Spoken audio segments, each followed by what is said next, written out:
So guys, welcome to VID Nation. Today we are going to learn how to backtest any trading strategy for free using TradingView.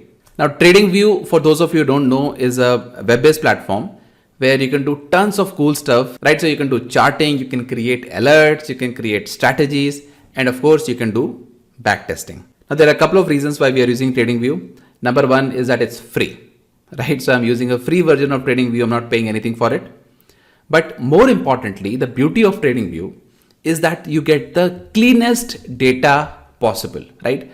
Before TradingView, one of the biggest challenges that I had was finding a source where I can get clean historical data, not just clean for the past 6 months or 7 months, but going back, let's say 5 years, 10 years or 15 years, it's very, very hard to find good, clean, reliable data from other sources. So that's the reason why we are using TradingView. So if you're new to TradingView, you don't know how to use it, don't worry, because we have made a series of videos that explain each and every aspect of TradingView, right? So we started from the basics, then we covered the charting functionalities in TradingView. Then we made a couple of interesting videos on the alerting functionality.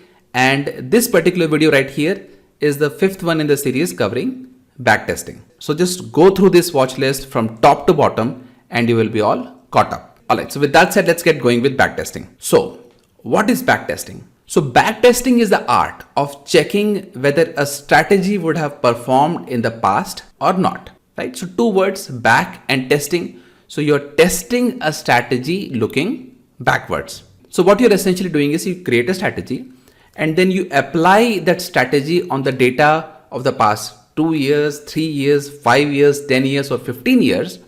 And you want to see that, okay, if I would have taken this idea, this strategy and applied it with my own real money with, let's say 1 lakh rupees or 10 lakh rupees, how much money would I have made or I would have lost, right? So it is that simple. We are basically doing simulation. So logically speaking, backtesting should be the first place to start for any trader, right? I mean, that sounds like the most obvious thing to do, but the unfortunate reality is that the majority of the retail traders, they don't do any backtesting. And I think the biggest reason for that is lack of awareness, right? So people feel that, okay, maybe it's too technical, maybe it's too expensive. And of course, a lot of people feel that, okay, I don't know how to do it. I don't know where to start. So what I have seen is that there is lack of knowledge and there is a mental block when it comes to backtesting. So in this session, we will break that mental block, right? So this is what we're going to do. We will take a very simple strategy, create that strategy in TradingView, backtest it, find all the faults in that strategy, fix those faults and backtest it again till it gets better, right? So it sounds like a very ambitious plan, right? But don't worry, we will do this systematically. We will do it slow and steady. And even if you have no technical background, no problem, you would understand each and everything that I'm going to say because it's going to be super intuitive and easy to understand. So what is our strategy? So we will be using the moving average crossover strategy on Nifty. Now this strategy is very common. Its strategy is very simple. I'm not telling some secret strategy out there. It's basically out there for a very long time. And the reason I'm using this is because it's easy to explain and it is easy to understand, right? So in this strategy, we will work with two moving averages, 20-day moving average and 50-day moving average, right? And it can be a simple moving average or it can be an exponential moving average. Doesn't really matter. So when the 20-day moving average crosses above the 50-day moving average, we will take a long position in the Nifty future. And when the 20-day moving average crosses below the 50-day moving average, we will exit that long position and create a fresh short position, right? So this is a very simple trend following system where these crossovers are indicating that the trend is picking up on the upside or it is picking up on the downside. Okay, so the strategy is very simple. Now let's build this strategy in TradingView. So the first thing that we're going to do is we will of course look for Nifty future, right? So we will go to Nifty future. I'm going to pick the current contract. I'm going to launch the chart. So this right here is a daily continuous chart for the Nifty futures. So we can just click on all and we can see that we have data all the way back till 2008, right? So we have plenty of data to do backtesting on. Now, how do we build our strategy? So you see this little pane here. I'm just going to pull it up a little bit. So here we have a couple of tabs that we have to pay attention to. Number one is the Pine editor. So I'm just going to pull it all the way up now. So Pi Narrator is the place where we will create our strategy, and strategy tester is where we will do our back testing. So let's start with the Pi Narrator, and here I'm going to paste the strategy which I have created for the moving average crossover. So I'm just going to paste it here. Now the focus of this video is not to how to create a strategy, because that is going to be the next topic in this series of videos. The focus of this video is of course on the back testing. So that is why I have not spent a lot of time explaining how I wrote this code. But let me just give you a high level idea of what this code is doing. So on the top, I have given a name to this strategy, right? And then I have specified the date ranges between which I want to test this strategy, right? So I'm saying that I want to apply this strategy all the way back from 2007 till 2021 June. Right? 6 is June. And then I have defined the two moving averages, 20-day moving average and 50-day moving average. And the condition for taking a long position is that whenever the 20-day moving average crosses over the 50-day moving average, that is when we enter into a long trade. And when do we get out of a long trade? Whenever the 50-day moving average crosses over the 20-day moving average. Simple, right? And exactly the reverse is for the short trade. So now what I will do is I'm just going to bring this guy down all the way down. And now I'm going to add it to the chart, right? So I'm just going to click on this button. And now you can see, I'm just going to bring this thing down first. Now you can see on this chart, I can see the trades, the long trades and the short trades, the long trades and the short trades, right? So we can visually see how our trades were taken at what point of time. And the two moving averages are right here. Of course, the blue one is the 20-day moving average and the green one is the 50-day moving average. Okay, so now let's focus on the back testing. That is what we are here for, right? So for that, we will go to the strategy tester, and I'm just going to expand the screen all the way up. So when we come to the strategy tester tab, there are three tabs that we need to know. One is the overview tab, the other is the performance summary tab, and the third one is the list of trades, right? So we will go one by one. Let's start with the overview. So when we come to the overview tab, there are a couple of graphs that we see here. The one in the red is called the drawdown graph, and the one in the blue is called the equity curve. And what you can do is you can always hide by clicking on equity, and you can hide the drawdown graph as well. Now, what is the big picture? See, whenever we are backtesting a strategy, we need to find faults in that strategy, right? We need to see where this strategy is lagging so that we can fix those problems and we can come up with a better strategy the next time. So let's put on those critical caps so that we can find faults in our strategy. So let's start from the beginning. So this here is telling me the net profit, right? So it's telling me that I have made 478.51% of net profit. So that is clearly very impressive. That's one of the reasons why people like this strategy so much, because it is of course profitable in the long run. So let's say I don't see a lot of problems with the net profit, right? It's a profitable strategy. I'm just going to leave it like that. Second thing, the total number of trades. Now, if I'm taking, let's say, thousands of trades because of this strategy, that would have been a problem, because for every trade that I'm taking, I have to pay commissions, I have to pay taxes, and that can add up a lot when it comes to charges. But this strategy only created 57 opportunities. So that is also not a problem, right? So far so good. Now the third one is the percentage profitability. Now this is a little bit concerning for me. So what it is telling me right now is that this strategy is only profitable 36.84% of the time. Means if I took, let's say, 100 trades, out of those 100 trades, only 37 trades would be profitable. The remaining will be in losses. So that would be the first thing, the first fault that I found with my strategy, that I need to improve the percentage profitability of this strategy. But let's just pause here for a second and think about it, right? If only 37% of the trades are profitable, how is it possible to have made 478.51% in the long run? Well, the mystery behind that can be resolved if we understand the logic of profit factor. So what is the profit factor? So profit factor is the ratio of the gross profit divided by the gross loss. So what we'll do is let's go to the performance summary tab. And here you can see this is the gross profit that we made from this strategy. And this is the gross loss that we made from this strategy. So let's just do one quick math here, right? So what is the total gross profit? So 8,99,627.5. Let's divide it by the gross loss, which is 4,21,117.5.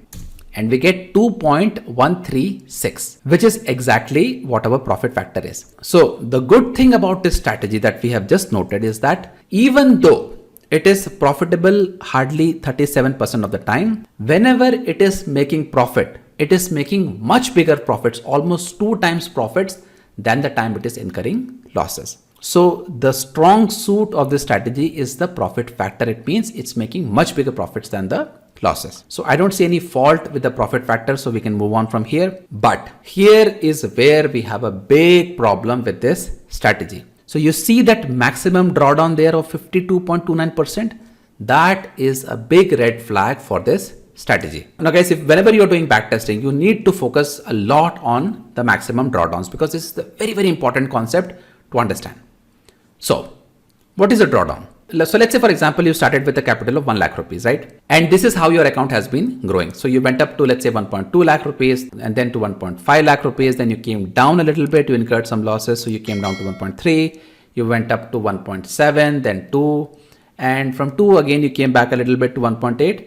And then let's say you went all the way up to 3 lakh rupees, right? So from 1 lakh rupees, you went to 3 lakh rupees and you have made a lot of money. So these times right here, when you incurred losses, they are called drawdowns. So as you can see here in this journey, you had a couple of hiccups, and these are very small drawdowns. But let's say now that you are sitting on a capital of 3 lakh rupees, let's say you incur a loss of 1.5 lakh rupees, right?